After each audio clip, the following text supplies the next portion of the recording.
The biggest superstar in UFC history and former featherweight and lightweight champion Conor McGregor returns to action this weekend to take on former featherweight champion Max Holloway in the main event of UFC 329, 5 rounds in the welterweight division. McGregor is almost returning 5 years to the date of his last loss to Dustin Poirier, where he suffered that horrific injury which kept him out for a long time. Holloway last fought in March against Charles Oliveira, where he lost that fight by unanimous decision, got out grappled for the entirety of the 5 rounds. This is McGregor's fourth outing at welterweight in the UFC.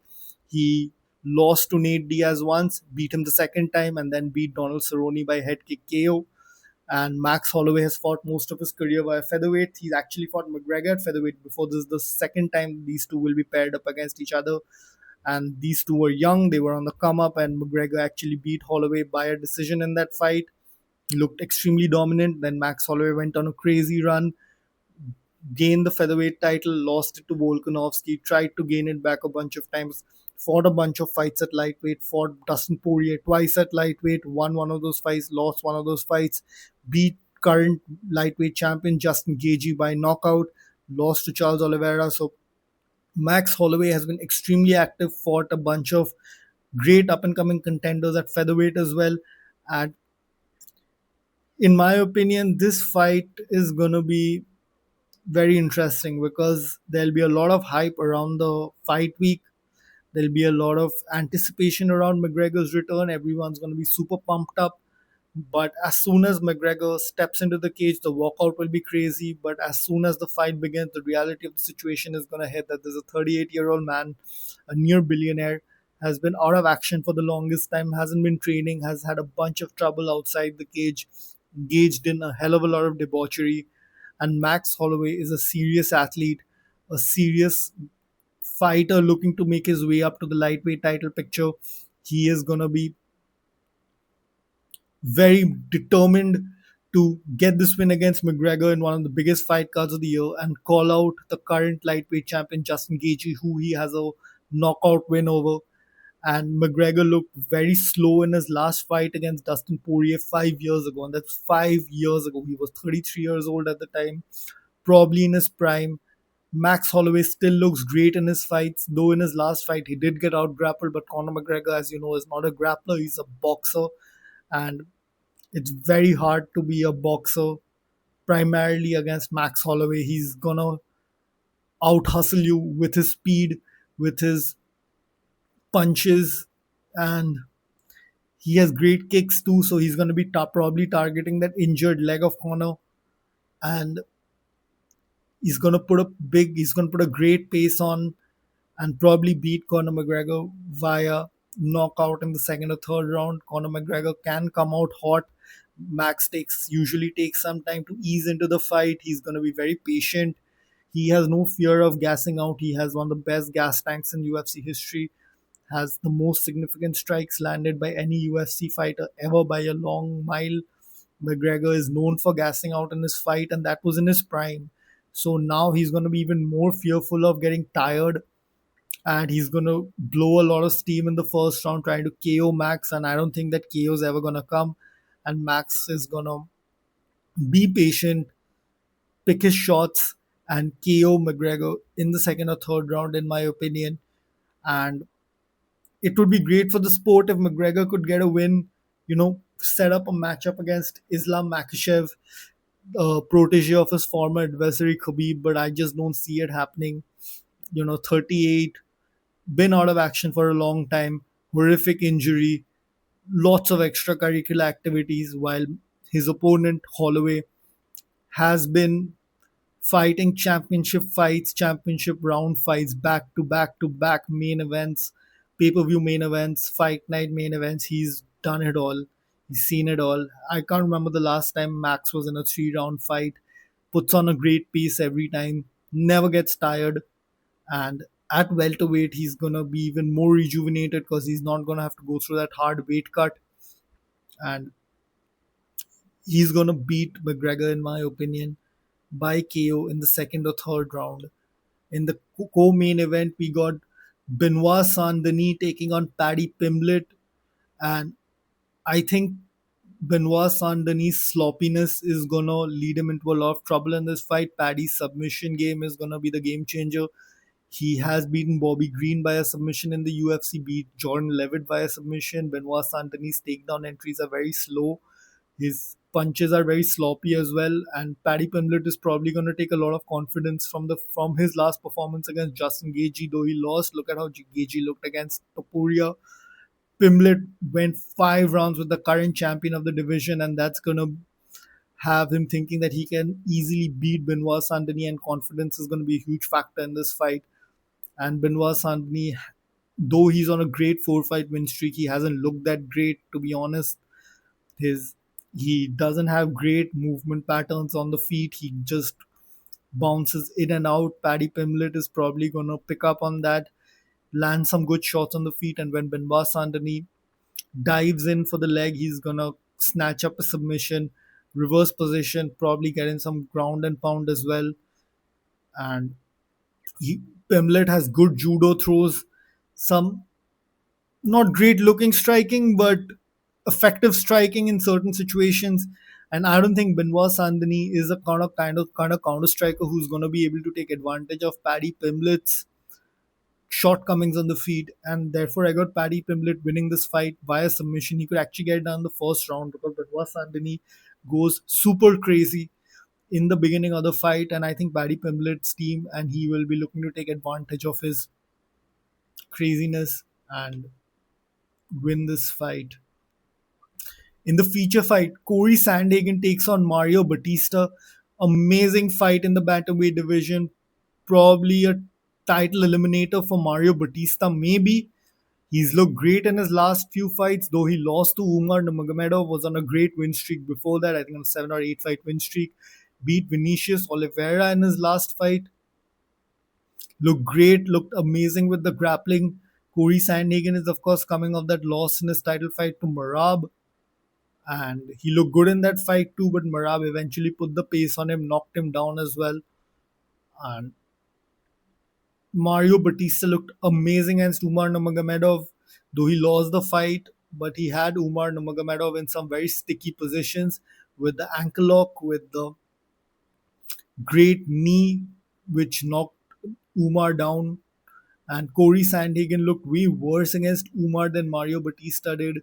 So I and Mario has great cardio as well, can go 3 rounds at a high pace with absolute ease. So can Sandhagen. Sandhagen has great cardio too. But I just think it's Mario's time. It's Mario's time to climb up to the top of the bantamweight rankings. He's looked amazing. Cody's already got his highly awaited title shot. He has didn't win the title. He's 34 years old, and I don't see him climbing his way back to the title fight. And it's just Mario's time, in my opinion. These two have fought earlier as well. There's a rematch in Mario Batista's UFC debut. Corey Sandhagen won that fight by a submission, but I think Mario Batista is a much improved fighter.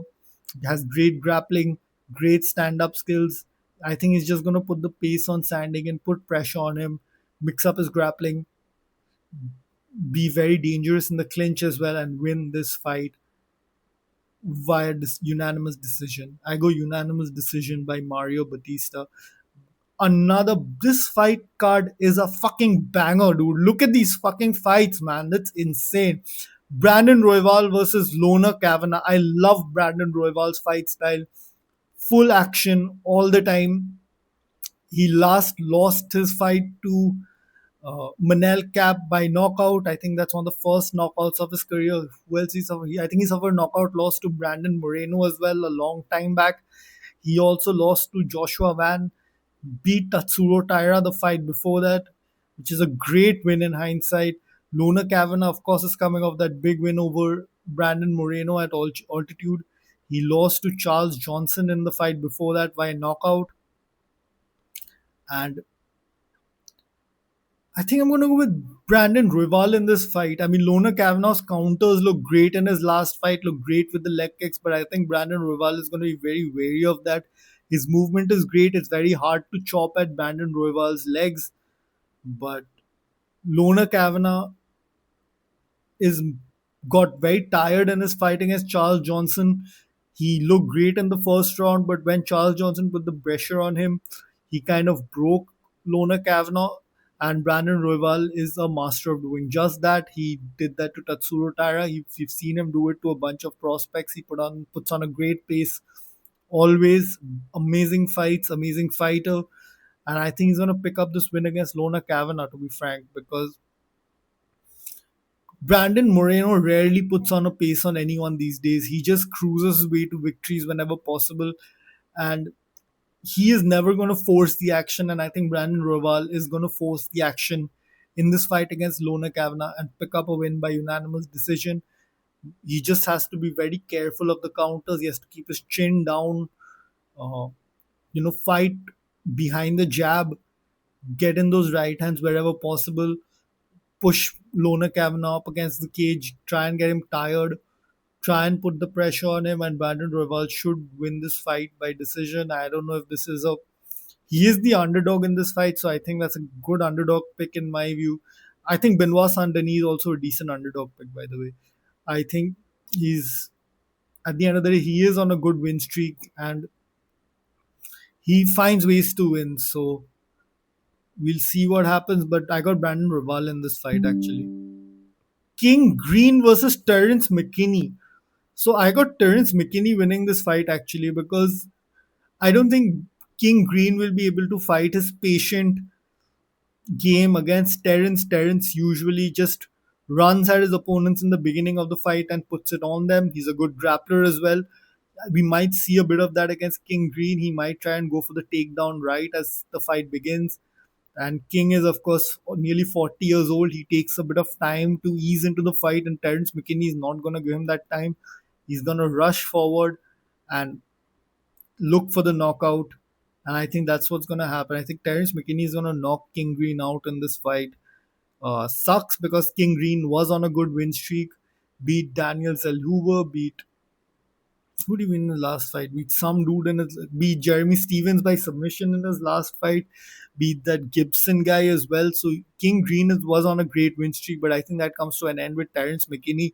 Terence McKinney is a young fighter in his prime, has some decent wins in the UFC, and I think he's going to be too much for King Green at this point.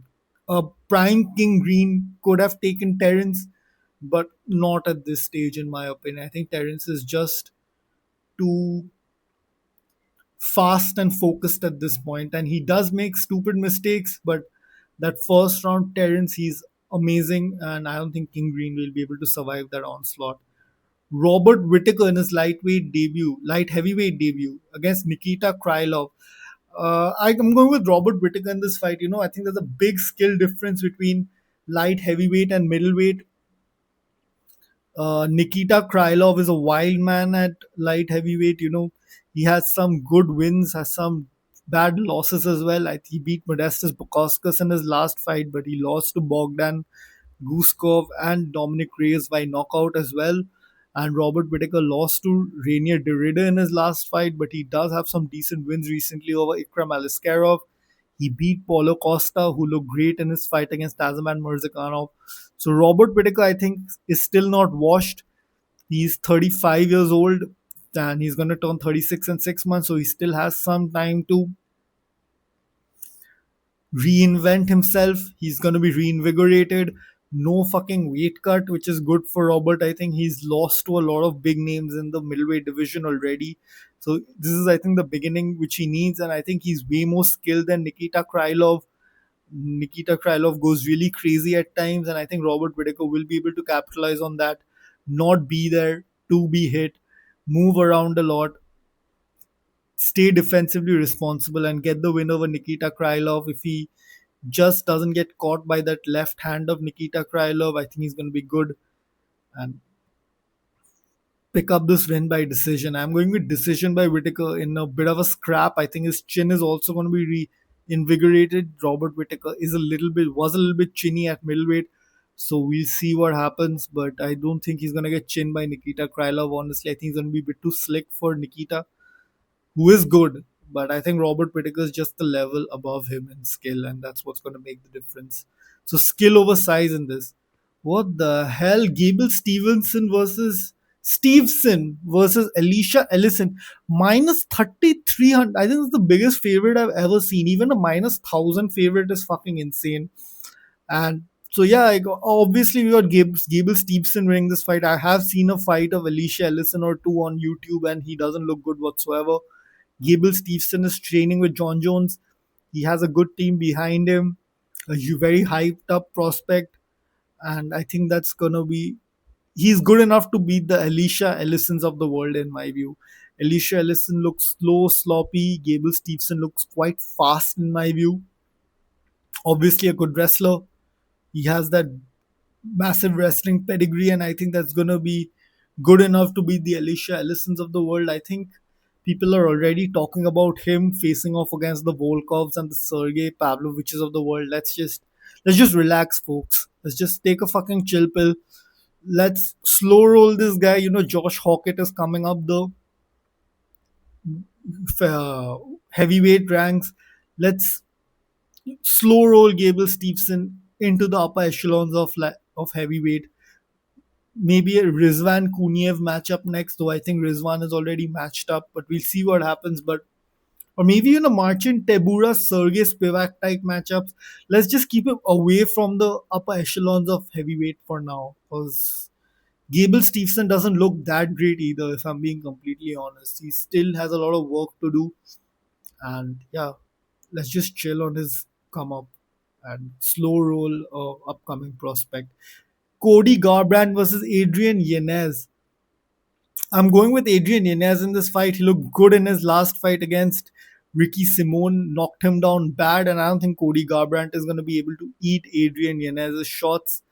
Adrian Yanez has, of course, lost to some not great names. He lost to Daniel Marcos, he lost to Rob Font, but I don't think Cody Garbrandt is at that level where he can just put it on Adrian Yanez and get the KO win.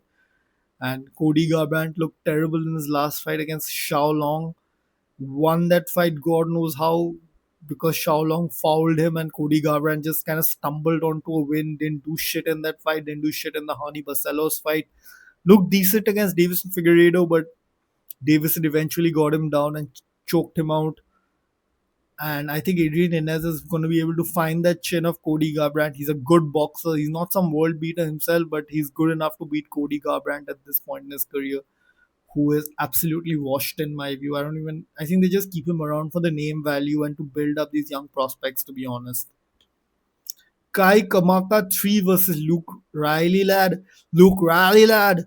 I'm going to go with Luke Riley. I think Luke Riley is really good. I think Kai Kamaka 3 is not great, to be honest. He did win his last fight against Dakota Hope. I think the guy's name is on short notice, but he has lost to some questionable names in the regional scene. He lost to Diego Brandao, who lost to Conor McGregor ages ago. So Kai Kamaka 3 is losing to that level of comp.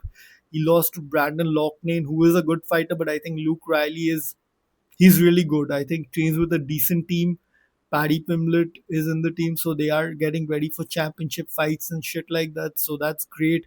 Seems like a really, really good striker, technical striker, has shown some decent grappling in his last two fights as well against Michael Aswell Jr. and Bogdan Guskov, who are good opponents, named opponents.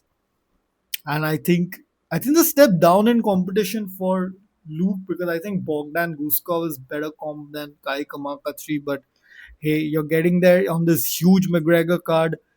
Paddy Pimblett on the co-main event, which is going to be a big push for Luke Riley, and he's going to be able to make a name of this fight. So great, great stuff for Luke Riley. Looking forward to this fight. I love watching him fight. He's a great striker. Tracy Cortez versus Kong Wang. Tracy Cortez. I think Tracy Cortez is better than Kong Wang.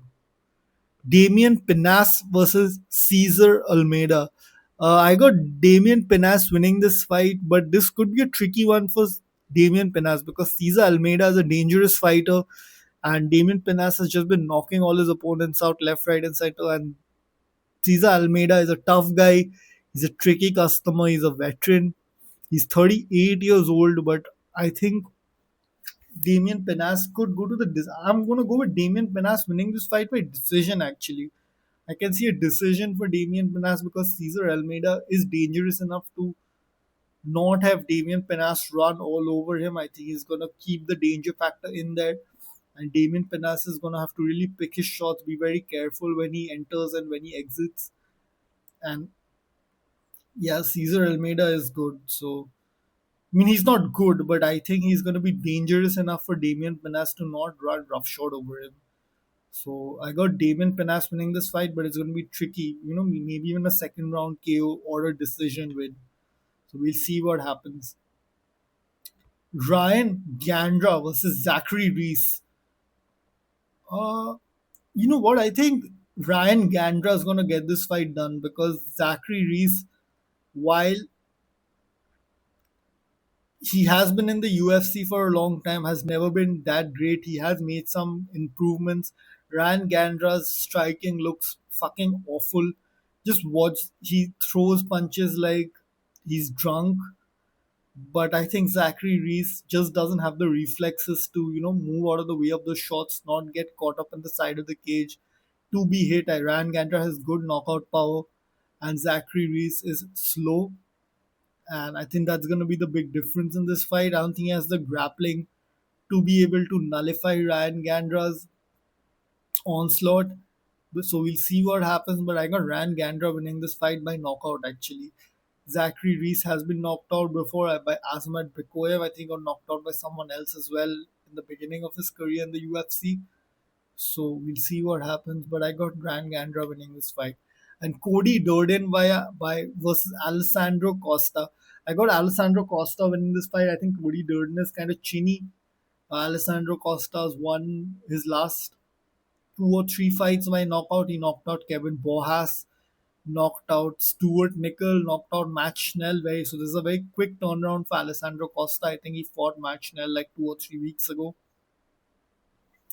And Cody Durden, though he beat Jafal Filio in his last fight, he's looked like shit against Niam Jager, Tamandem Burrell. He looked like shit against a few other fighters as well. And he got knocked out by Jose Ochoa, got knocked out by Bruno Silva. And that's really bad for Cody Durden against the guy who is currently on a knockout streak, has good confidence in his hands and in his abilities. This is, of course, I think Alessandro Costa's second run in the UFC. So I got Alessandro Costa beating Cody Durden by knockout in this fight. Cody Durden's looked like shit in some of his fights, and Alessandro Costa's looked pretty good. 35 years old for Cody Durden, 30 for Alessandro Costa, so he's just entering his prime in this division. And I think he's gonna make quick work of Cody Durden in the first or second round. So huge fight night card this weekend, bangers back to back. Let me know what y'all think about this card. I can't wait. Conor McGregor returns regardless of what the result is. Huge eyes on the sport, huge for the sport, and we'll see what happens. Let me know what y'all think. Peace.